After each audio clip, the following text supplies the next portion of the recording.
فطبعا ايه ده موضوع البنك ليه بقى الفتره ديت اللي انا عايز اقوله بقى لحضراتكم، ليه قارس قوي على عبد الفتاح السيسي وموته؟ لان عبد الفتاح السيسي عليه ديون متراكمه بالهبل. ثانيا عارفين ان الودائع اللي محطوطه في مصر اللي هي جايه دعم من الامارات وجايه دعم من السعوديه عشان يرفع لك الاحتياطي بتاعك منظر صوره، لكن مش حقيقه. عارفين ان التعويم بتاعك، عارفين هل صندوق النقد الدولي الاجانب مش هيعرفوا زينا واكتر مننا ان احنا عندنا الدولار في مصر تعدى ال 33 وال 35 جنيه سوق سودا ومش موجود، وان في البنك مكتوب 24 على الشاشه الكدابه، الشاشه الكدابه، ولو دخلت قلت له دلوقتي انا عايز 10000 دولار هيقول لك مش موجود، تعالى كمان 50 سنه عشان تاخدهم، الرقم المهول اللي انت عايزه ده. هل هم مش عارفين ان عبد الفتاح السيسي قافل الاعتمادات ومموتهم عشان ما حدش يستورد حاجه من بره، لدرجه قبض على واحد تاجر صاحب مصنع كان مسافر بره يشتري شويه معدات للمصنع بتاعه، قبضوا عليه في المطار مش عارف بحوالي 20000 ولا 50000 يورو، حاجه كده رايحه في 60 داهيه، مبلغ ضعيف جدا جدا. هل هم مش عارفين ده؟ السيسي غرق، واللي هو بيعمله اليومين دول دي حلاوه روح، والبنوك اللي هو معتمد عليها والاعلام المصري والمصريين بيقولوا له اوعى يا ريس تروح تستلف. طب انا عايز اقول على حاجه، هنعتبر ان هو استلف وجاب الفلوس، اولا ما يروحش يستلف، طب هو هيجيب منين فلوس اذا كان الراجل؟ السلام عليكم ورحمة الله وبركاته. عاملين ايه؟ يا رب تكونوا بخير. ماشي يا محمد يا علي، طب انت عاوز ايه بعد الهري ده كله؟ طبعا الناس عارفة الأزمة اللي بتمر بها مصر أو العالم كله، أزمة عالمية مش في مصر بس. طبعا انت كده بتطلع ترهب الناس وتخوف الناس وبتقول الاقتصاد المصري واقع وخلاص منهار، وان الرئيس السيسي افلس وحاجات كتيرة قوي، والبنك المركزي السيسي عايز منه قروض والكلام ده كله، وان مصر الايام الجاية مش هنلاقي بقى فراخ ومش هنلاقي مش عارفة ايه، وهتبقى في ثورة جياع والكلام ده كله. طبعا يعني لا يعلم غيب السماوات والارض الا الله. فبلاش نرهب الناس ونرعب الناس، يعني حرام ان احنا كل شوية نطلع ببث علشان يعني نشوش على مصر ونكره الناس في مصر ونحسس ان العالم كله ان مصر بتمر بأزمة اقتصادية ومصر فيها دمار، ومصر فحرام نطلع كل ثانية بس نكره العالم كله في مصر. اللي احنا عاوزينه ان احنا ما نلعبش الناس ونوهم الناس بحاجات يعني في علم الغيب. ان شاء الله مصر هتبقى بخير، وبإذن الله دي أزمة على العالم كله مش في مصر بس، ومش الجيش اللي عاملها ومش الرئيس عبد الفتاح السيسي اللي عاملها، انت بس كرهك للجيش والرئيس عبد الفتاح السيسي فكل شوية تطلع تهري وتنقد كده مع نفسك. فارحم الشعب شوية، ولو انت عاوز يعني تعمل خير في مصر ارحم الشعب منك شوية. تعالوا يا جماعة نسمع محمد علي بيتكلم ازاي على البنك المركزي والأزمة الاقتصادية ويعني هو بيحسسنا ان الرئيس عبد الفتاح السيسي هو السبب فيها. تعالوا نسمع ونرد عليه هو بيقول ايه. الراجل مديون داخليا بتريليونات ومديون بره باكتر من حوالي 160 مليار دولار، هيجيب منين فلوس عشان يعمل لحضرتك؟ انت عايز تعمل استصلاح اراضي زراعيه دلوقتي، وعايزين تشجعوا الصناعه دلوقتي وتعملوا مصانع دلوقتي، منين؟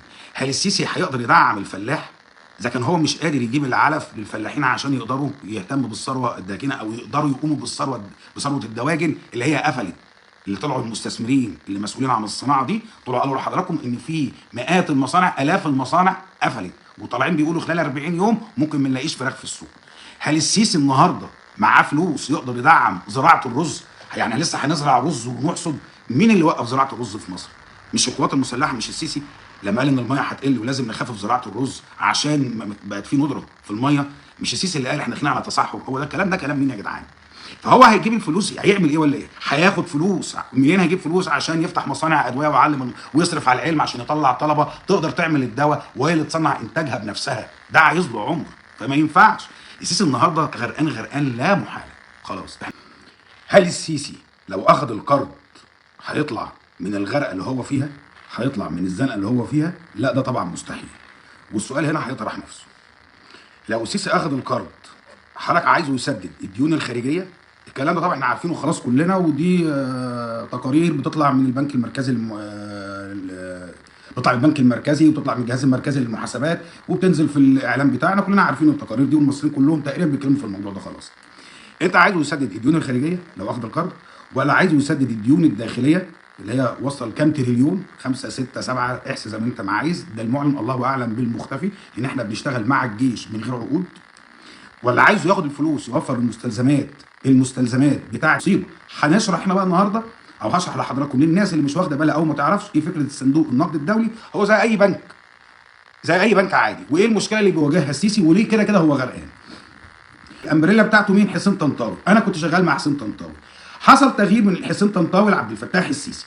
عبد الفتاح السيسي ده اللي هيمسك الايه؟ اللي ماسك بقى النظام، الشركه الجديده. الموضوع بسيط. اكيد الراجل رئيس مجلس الاداره ده عنده رؤيه، يعني اكيد عنده رؤيه. طالما مسك يبقى الراجل ده عنده رؤيه وعنده حلول للمشاكل اللي احنا فيها. الراجل ده قبل ما يعني حضراتكم تعرفوا تفاصيله ويطلع قدامكم ويتفضح كده، السيسي قال ايه؟ اسمعوا كلام انا وبس. في حاجه في الاداره اسمها اسمعوا كلام انا وبس؟ في رئيس مجلس اداره كده؟ ولا الامر اتخذوا الامر بينكم شورى؟ وخاصه ان دي اداره دوله بحجم مصر، يبقى اتخذوا الامر بينكم شورى. مفيش حاجه اسمها اسمعوا كلام انا وبس. انا اللي قلت الكلام ده يا اهلي وناسي ولا هو اللي قال؟ قابلت ربنا. يعني جميع الرسل ما حدش كان يجرؤ يقول ان قابلت ربنا. مفيش حد من الرسل اللي ربنا سبحانه وتعالى اصطفاها جه قال لك انا قابلته وشافه وش لوش واتكلم معاه زي عبد الفتاح السيسي. هل ده راجل عاقل؟ في حد بيقول مش هو اللي قال انا قابلت ربنا وكلمني وقلت له انا عايز فلوس، قال لك لا انا هديك البركه؟ مين اللي عمل ده؟ مين اللي قال الكلام ده؟ مش عبد الفتاح السيسي؟ ده راجل عاقل؟ في راجل يطلع يقول قدام الشعب المصري وقدام العالم انا مصر جات لي؟ هي مين مصر اللي راحت له؟ يبقى ده راجل عاقل؟ خلي بالكم انا بشوف بقى رئيس مجلس الاداره بتاعي ده اللي هيدير بقى، اللي هيدير مصر وانا هشتغل معاه. بصوا بيتكلم ازاي. انا طبيب الفلاسفه، لو ينفع اتباع انا اتباع. لحد اخر جمله قالها لحضراتكم، انا اللي مش لاقي اكل ولا عالج ولا اعلم. انا لما شفت الراجل ده داخل يدير بالاسلوب ده، المشاريع اللي هيعملها دي مشاريع في الكوش، مش هتدير ارباح علينا وهتغرق البلد، قلت لهم انا مش هقدر اشتغل. الراجل ده هيضيع البلد. قال لك انت مالكش فيه، اشتغل وانت ساكت. قلت لهم لا، ما احنا هيجي لنا يوم من الايام اذا كنا هنكسب دلوقتي بعد كده هنفلس. وعلى سبيل المثال الحاج سعيد والمهندس هادي تبدرس لما جابهم قدام حضراتكم قدام الدنيا كلها بيدوهم شغل، بيجيبهم قدام حضراتكم لان هيشغلهم اجباري، فكده الناس هيفلست. يبقى اللي هيمشي مع الراجل ده في ادارته رايح في 60 داهيه. فانا عشان كده قلت مش هشتغل. ضغطوا عليا طبعا الاول بالفلوس، ضغطوا عليا نفسيا لحد ما قال لك يتسجن حربي ويتكل عليا ياخد اعدام. خلاص كده. يبقى انا ده كان رفضي ان انا اشتغل مع الجيش. مش بقى قلت لكم انا كنت وطني وسياسي وبتاع، لا، لانه هياخد البلد وهيروح يلبس بيها في حيط زي ما حضراتكم شايفين النهارده. هو قال لكم انا مش لاقي اكل ومش لاقي اعالج ورايح في 60 داهيه، وطالع مدبولي بيقول لك هجيب لكم دولار وهنتصرف منين. ايه مصر خساير رايحه في داهيه. هيقول له دلوقتي عبد الفتاح يا سيسي انت كده الميزانيه بتاعتك رايحه في 60 داهيه، عايز فلوس لايه؟ اولا مصر اعتقد ان لها حصه في صندوق النقد الدولي، كان قالها الدكتور صلاح بوده وقالها حد كتير، عملنا معاهم في قروض بالهبل. فهيجي يقول له ايه؟ تعالى هنا يا عبد الفتاح، انت الميزانيه بتاعتك خربانه، ايراداتك مش مكفيه احتياجاتك، فانت ايه؟ انا هحاول اشرح ايه بالبلدي يعني، فانت رايح كده في 60 داهيه. بس احنا خلاص في النهايات، احنا بنسطر النهايات.